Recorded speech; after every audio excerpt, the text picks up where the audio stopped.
Berlatar di kampung halamannya Jirayut, cerita diawali dengan memperlihatkan adegan penembakan yang dilakukan oleh beberapa begal, di mana korbannya adalah seorang pengusaha kaya raya yang sedang dalam perjalanan pulang.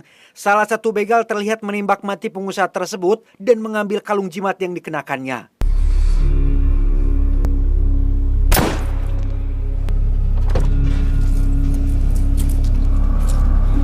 30 tahun kemudian, kisah akan berfokus pada seorang pemuda bernama Ake yang sedang ditimpa musibah ketika ayahnya yang sedang sakit harus segera dioperasi sedangkan biayanya tidak ada. Bingung, Ake pun pulang ke rumah dan mencoba mengobrak-abrik beberapa dus yang merupakan barang lama milik ayahnya yang di situ. Ake tak sengaja menemukan satu benda kecil, sebuah batu jimat langka yang mungkin ada harganya.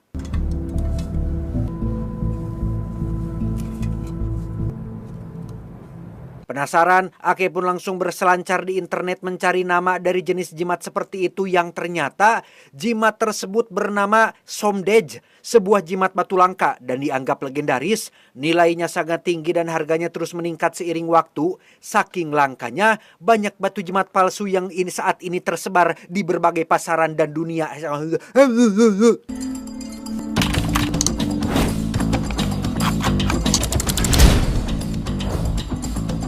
Penasaran apakah ini jimat asli atau palsu? Ake pun pergi ke pasar jimat untuk menanyakan langsung pada ahlinya.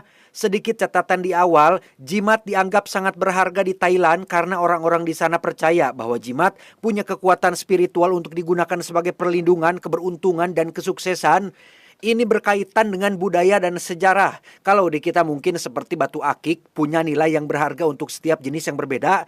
Sama seperti batu jimat di Thailand, setiap jenis batu jimat punya nilai dan harga yang berbeda tergantung usia dan sejarahnya. Nah, jimat yang sedang dibawa oleh Ake saat ini masuk dalam kategori jimat langka yang punya harga tinggi, sehingga untuk memastikan keasliannya, Ake harus menemukan seorang ahli jimat yang tepat untuk itu.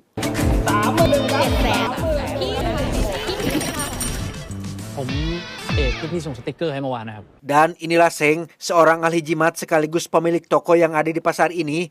Persis seperti yang Ake temukan di internet, jimat tersebut dinamai dengan Somdej, batu jimat langka yang dianggap legendaris. Tapi setelah Seng amati dengan seksama, ia mengklaim bahwa jimat tersebut adalah jimat palsu berusia tua dan memang punya harga tapi tidak terlalu mahal.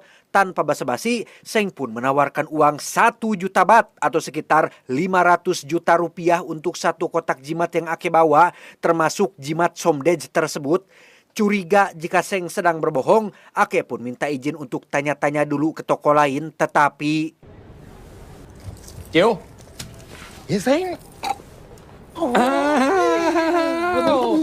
Ya, muncul teman Seng yang mengaku sebagai ahli jimat juga. Sama seperti Seng, orang itu langsung mengamati jimatnya dan mengklaim bahwa jimat tersebut memang sudah berusia tua, tapi masuk dalam kategori palsu alias imitasi.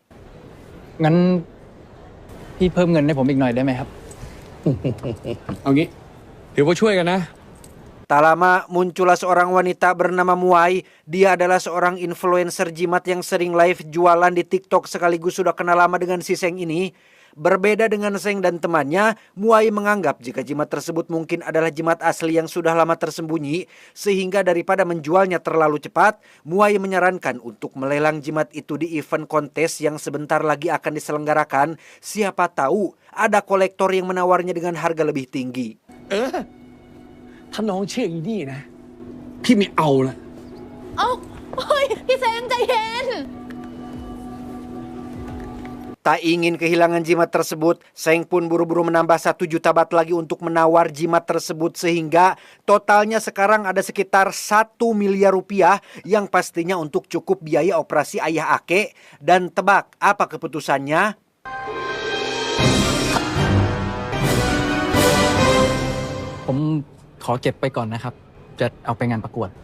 Ya, gara-gara dipengaruhi oleh Muai, Ake pun tidak jadi menjual jimatnya, di mana Seng sempat marah-marah, bahkan sampai memecahkan kaca etalase tokonya. มึงไม่ต้องเสือกมองคุยเลยล่ะมึงหลบออกจากร้านกูไปเลยแล้วมึงก็ไม่ต้องมาเสือกร้านกูอีกนะ Pulang dari toko Seng, Ake dan Muai pun makan bareng sambil membicarakan tentang kontes jimat yang sebentar lagi akan diselenggarakan. Di situ Muay juga menceritakan tentang profesinya sebagai influencer jimat yang sering melakukan live, di mana Muay langsung histeris ketika Ake mengaku sudah pernah menonton live-nya meskipun hanya 1 kali saja. เมื่อวานเปิดเจอในไลฟ์พอดีอะ ตกลงนายเข้าวงการเมื่อวานจริงเหรอเข้าปุ๊บก็ FC เซียนหมวยเลยวะ Menurut Muay, banyak oknum ahli jimat yang sering melakukan penipuan, contohnya seperti si Seng yang hanya mementingkan keuntungan untuk dirinya sendiri. Sebagai influencer jimat yang punya banyak penggemar dan dikenal murah hati, Muay berjanji akan membantu Ake untuk menjual jimat tersebut dengan harga yang layak.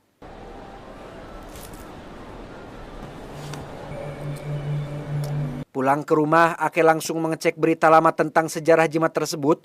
Video itu berisi tentang kematian seorang pengusaha kaya raya yang dibegal sekitar 30 tahun lalu. Polisi menemukan ratusan selongsong peluru di tempat kejadian perkara, namun hanya 1 peluru yang berhasil menewaskan si pengusaha, sehingga orang-orang percaya bahwa semua itu berkat jimat legendaris yang dikenakannya, dan jimat itu ada di tangan Ake sekarang. ขอให้แท้เลยครับท่าน Tibalah hari kontes jimat, banyak para kolektor dan ahli jimat hadir di sana. Bisnis jimat adalah bisnis yang sangat menguntungkan dan Ake akan mencoba peruntungannya dengan akan memamerkan jimat tersebut di hadapan semua orang yang ada di sana. ก็ต้องบอกว่าพ่อสุนทรนะครับ สมาคมพระเครื่องโดยการนำของพ่อ Perkenalkan, dia bernama Bante Suton atau lebih dikenal dengan sebutan Sang Juragan. Beliau merupakan ketua asosiasi tukang jimat di Thailand, punya toko jimat paling lengkap dan mewah di dunia. Juragan sangat disegani oleh semua tukang jimat yang ada di sana dan tidak ada orang yang berani menyentuhnya. ไป Kembali ke Ake dan Muay yang sedang mendaftarkan jimatnya pada juri. Sebelum dipamerkan dan mungkin laku terjual, Muay minta izin ingin berfoto dulu dengan jimat tersebut dan Ake dengan senang hati mau melakukannya.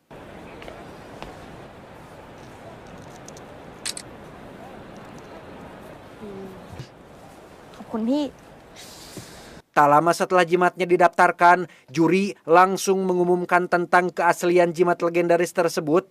Semua orang langsung berkumpul untuk melihatnya secara langsung, di mana Muay yang ikut senang pun sampai memeluk Ake dengan sangat heboh dan...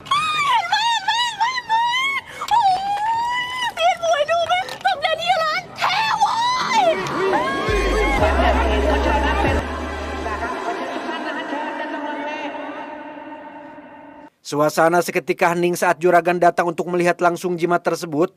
Beliau juga menawarkan kartu nama apabila Ake tertarik untuk menjual jimat itu kepadanya. Di mana saat Muay memanggil si Juragan dengan sebutan ayah, disitulah terungkap bahwa Muay adalah anak kandung si Juragan yang diketahui memiliki hubungan yang kurang harmonis.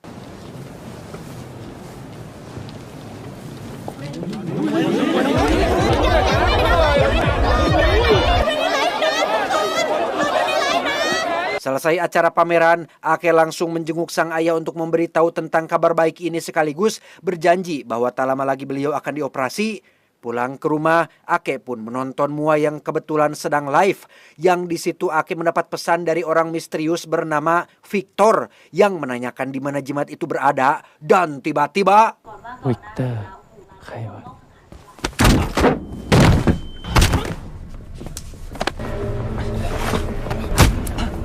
Ya, inilah Victor, sosok misterius yang mengincar jimat legendaris itu. Sempat dihajar sampai babak belur, Ake pun nyaris mati jika saja Seng dan anak buahnya tidak datang tepat waktu.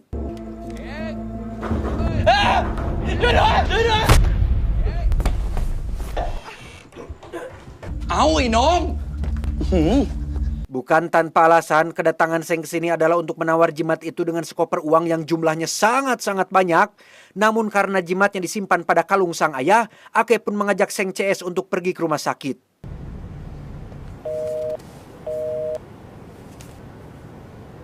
Dengan wajah yang sudah babak belur, Ake pun langsung mengambil jimat itu dari kalung sang ayah dan minta izin untuk menjualnya sekarang. Di mana saat Ake menyerahkan jimat itu pada Seng, ternyata...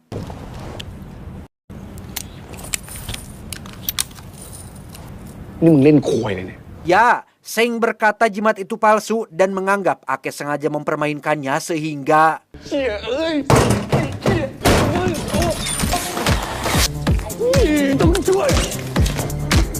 ไม่มีอะไรครับ Disitulah Ake teringat dengan momen ketika Muai meminjam jimatnya sebentar untuk berfoto. Mungkin Muai sudah menukarnya dengan yang palsu, tapi karena tak ingin menuduh terlalu cepat, Ake pun akan memastikannya terlebih dahulu.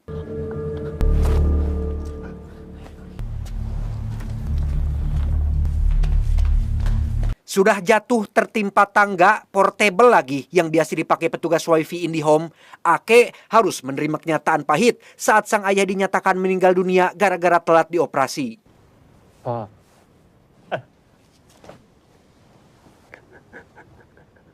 Ketika sedang acara penghormatan terakhir sebelum sang ayah dimakamkan, Ake ditemui oleh salah satu pelayat yang merupakan kepala polisi di kota ini. Beliau mengaku sebagai mantan atasan si ayah semasa masih bertugas di kepolisian, sehingga jika Ake butuh bantuan atau sesuatu, beliau katanya siap menerimanya. มีอะไรโทรหาลุงได้เลยนะ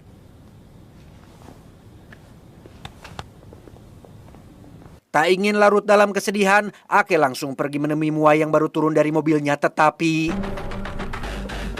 เฮ้ยโอ๊ยมาแล้วอะโอ๊ย กลับไปเถอะไอ้หนุ่ม selain diminta pergi oleh pengawal pribadinya, Muai juga tampak bersikap acuh seolah tidak pernah mengenalnya. Entah kenapa sikapnya tiba-tiba berubah drastis, Ake pun langsung pulang ke rumah untuk menonton acara live streamingnya yang ternyata สวัสดีค่ะทุกคนเซียนหมวยมาแล้วนะคะอุ้ยหนูจะเรียกยาวๆว่าเซียนหมวยสมเด็จเฮียรัตก็ได้นะคะ sesuai dugaan, Muai sudah mencuri jimat itu sewaktu di pameran tepat saat Ake dipeluk. Muai diam-diam memasukkan jimatnya ke dalam mulut dan menukarnya dengan yang palsu. Sekarang, Muai memiliki jimat yang asli dan sedang menjualnya secara online kepada para penggemarnya. องค์นี้อ่ะหมวยดูมาเองกับมาพร้อมโบแดงเลยเหมือนที่สมบูรณ์แน่ขอบคุณด้วยนะคะ Tanpa buang waktu, Ake langsung menemui Victor, orang yang sudah menghajarnya tempo malam. Karena tidak punya siapa-siapa lagi, Ake terpaksa harus meminta bantuan Victor untuk merebut kembali jimat itu dari tangan si Muai. Tapi karena Victor tidak butuh bantuan siapapun, ia sempat akan pergi dan melakukannya sendiri. Tetapi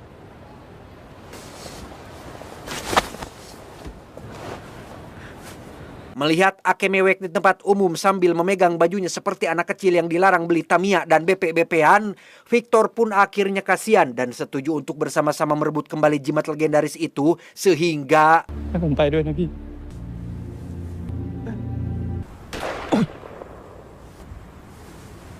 berlokasi di jalanan sepi, Victor dan Ake akan mencegat Muai yang mau pulang ke apartemennya dan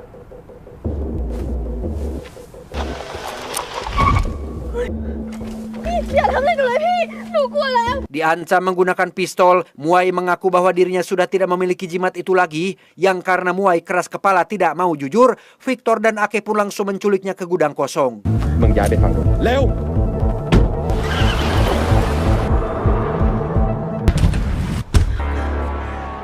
Setelah dikurung dalam lemari es selama 2 jam, Muai akhirnya jujur menceritakan bagaimana jimatnya bisa hilang, bahwa saat dirinya dan paman pengawal dalam perjalanan pulang, ada sekelompok begal yang mencegat mobilnya, menghajar si paman pengawal, dan merebut jimat tersebut.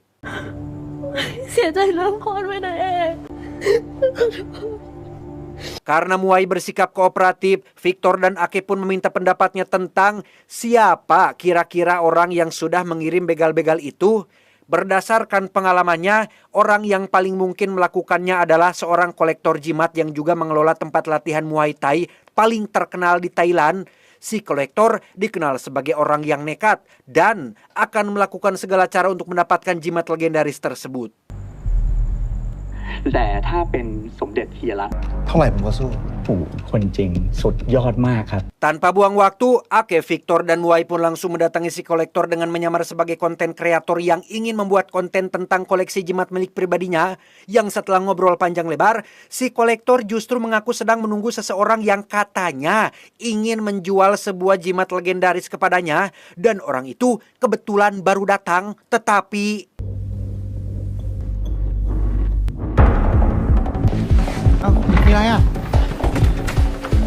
melihat orang itu diculik mobil van putih, Ake CS pun langsung melakukan pengejaran dan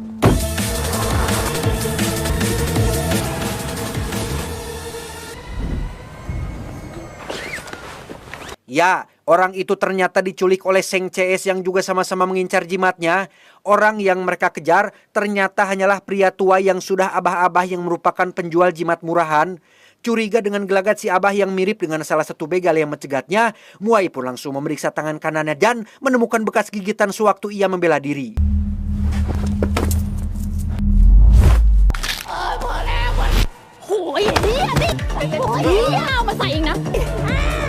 Pada akhirnya, si abah pun jujur bahwa memang dialah salah satu begal yang sudah merebut jimat itu dari Muai semalam, di mana Muai dan semua orang akan cukup dibuat terkejut saat mendengar bahwa si abah bekerja untuk si juragan dan pembegalan semalam merupakan perintah dari beliau.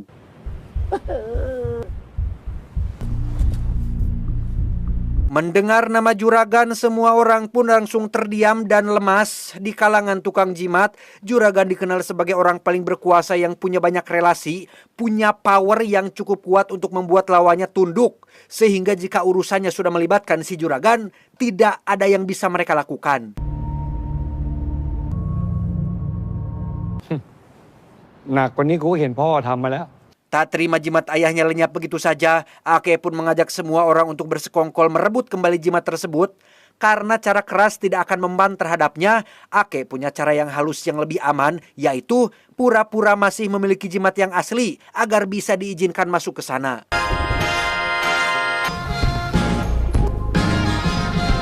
Sawasdeeครับ ผมเอกนะครับ เอกที่มีสมเด็จเฮียรัต Ditemani Victor yang berperan sebagai saudaranya, Ake pun diizinkan masuk ke dalam toko jimat milik si juragan yang tidak sembarang orang bisa masuk ke sana. Juragan mau tidak mau harus menyambut Ake dengan baik, karena jika tidak, itu justru akan membongkar kebusukannya sendiri.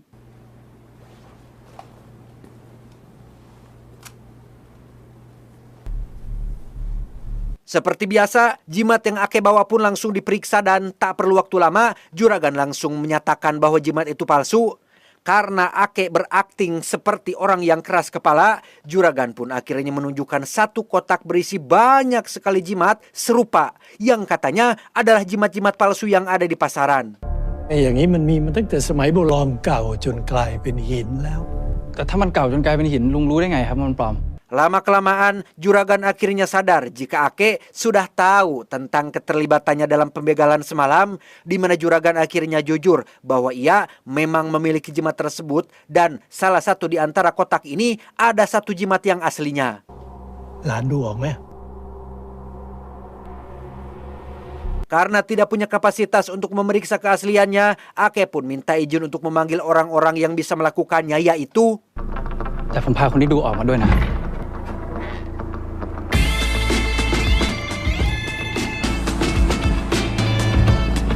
Ya, Muai dan Seng CS pun akhirnya diizinkan masuk sembari membawa sebuah koper berisi si abah yang malang. Juragan yang kesal pun langsung menghajar si abah sebentar dan akhirnya jujur di depan semua orang bahwa ia sudah berbuat curang dengan merebut jimat itu menggunakan cara yang kotor.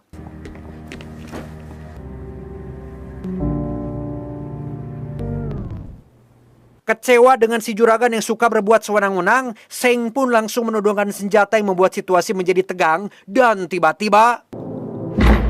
Hei! Apa ini? Ya, muncullah kepala polisi dan beberapa anak buahnya yang datang tepat waktu. Setelah kedegangan berhasil diredam, si kepala polisi pun menceritakan alasannya datang kemari adalah untuk menyita jimat legendaris sebagai barang bukti atas kasus kematian si pengusaha 30 tahun yang lalu. เราเตรียมไว้ให้ผู้การเรียบร้อยแล้วครับ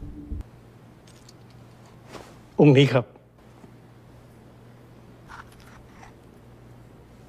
Di sini jugalah kepala polisi akhirnya membuka sebuah rahasia penting terkait salah satu pelaku pembegalan si pengusaha. Satu di antaranya adalah mantan anak buahnya sendiri, seorang perwira polisi yang tiada lain adalah ayah kandungnya si Ake. นี่เรื่องจริงเหรอครับ ลุงก็ไม่อยากให้เป็นเรื่องจริงเลยนะบุญหลงได้โดนสอบสวนเรื่องคดีฆ่าเฮียรัต Menurut kepala polisi, ayah Ake adalah oknum petugas yang sudah membunuh si pengusaha dan mengambil jimat tersebut. Hal itu terbukti dari keberadaan jimat yang ada padanya, karena bagaimana mungkin jimat itu ada pada si ayah jika tidak ikut terlibat dalam pembegalan tersebut. แค่นี้มันก็ชัดอยู่แล้วว่าพ่อของหลานฆ่าเฮียรัต แต่พ่อผมไม่เคยทำร้ายใครเลยนะครับ Pernyataannya justru malah memancing kecurigaan Ake terhadap Bapak Kepala Polisi itu sendiri. Ake teringat dengan ucapannya sewaktu di acara duka sang ayah. Beliau sempat berkata bahwa ayah Ake adalah salah satu anak buah paling nurut. Apapun yang atasan perintahkan, pasti ayah Ake lakukan. Itu berarti dalang dibalik pembegalan si pengusaha tiada lain adalah Bapak Kepala Polisi itu sendiri.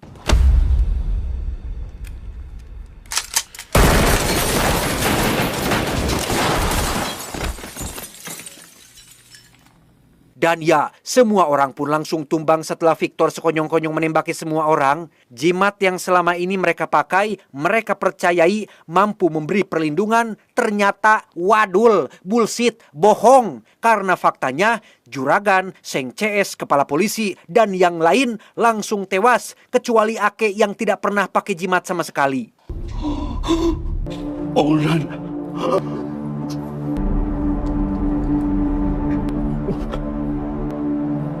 Tak lama, Victor pun bangun setelah sempat pingsan sebentar karena tertembak di bagian perut. Di sini jugalah rahasia lain terungkap bahwa Victor ternyata adalah anak kandung dari si pengusaha yang berhasil bertahan hidup dari pembegalan tersebut.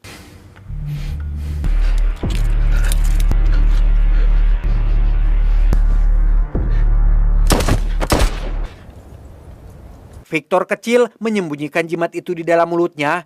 Ayah Ake tak sengaja menemukannya dan menyerahkannya pada panti asuhan. Tapi sebelum itu, ayah Ake keburu menyadari tentang seberapa berharganya jimat legendaris itu, sehingga ia memutuskan untuk mengambilnya dan menyimpannya untuk diri sendiri. ฝากน้องด้วย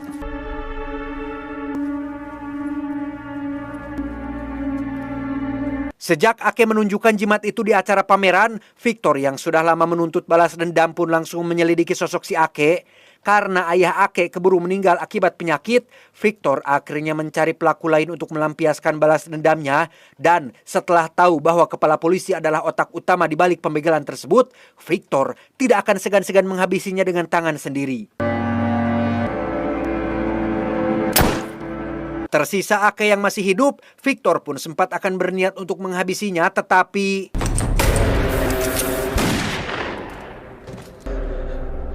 ya, Muay ternyata masih hidup dan berhasil menghabisi Victor, di mana Muay sempat melepaskan beberapa tembakan ke arah Ake sebelum akhirnya tewas karena kehabisan darah.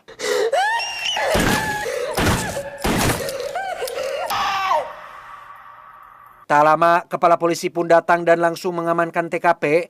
Salah satu polisi sempat penasaran, apa sih jimat yang Ake pakai sampai bisa menjadi satu-satunya orang yang berhasil selamat? Ake hanya diam saja tanpa membuka mulut sedikit pun karena ternyata